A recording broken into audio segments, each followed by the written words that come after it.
tant qu'historien du prophétisme, et je crois que personne ne contestera cette expertise, parce que j'ai étudié un très grand nombre de prophéties, et j'ai observé qu'une prophétie ne pouvait pas mourir. C'est ce que je veux dire. C'est-à-dire que quand une prophétie échoue, on n'arrange pas. On dit ça sera pour plus tard. Donc toute prophétie qui ne se réalise pas est vouée à être recyclée et à être relancée. Et même quand elle se réalise d'ailleurs, on peut toujours dire que ce n'est pas vraiment sa réalisation et qu'il y a une autre réalisation qui va se faire. Il y a une espèce d'engrenage prophétique de cet ordre, dont il faut être complètement conscient, et dont les exégètes du Nouveau Testament doivent être conscients également. Et à ce propos, je reviens aussi sur...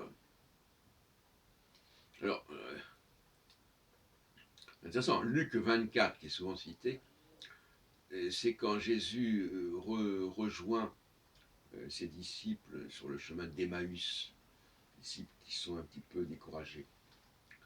Et alors, un commentateur actuel, canadien, je crois, dit, imagine tout ce que Jésus a pu leur dire pour leur montrer qu'il était le bon personnage, le personnage approprié. Et c'est là que l'on nous cite Ésaïe 9, 5, mais aussi Deutéronome 18, 18. Car là aussi, on annonce un nouveau prophète.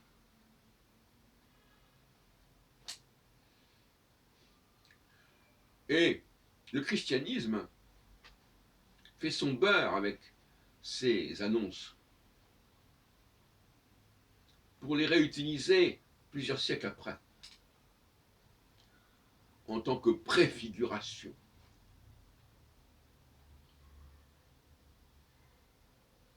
Ça me paraît pas très sérieux tout ça. Et puis je voudrais terminer sur un point que j'avais déjà développé dans une autre vidéo, à savoir que on plaque sur un personnage que l'on va instrumentaliser toute une théologie. Et le débat théologique qui peut exister entre les différentes idées qu'on se fait du Fils de Dieu, etc., consubstantialité, transsubstantialité, peu importe, eh bien, on a l'impression que ça concerne le personnage Jésus. Alors que ça ne concerne que les grilles de lecture qui sont utilisées pour l'appréhender, pour le décrire.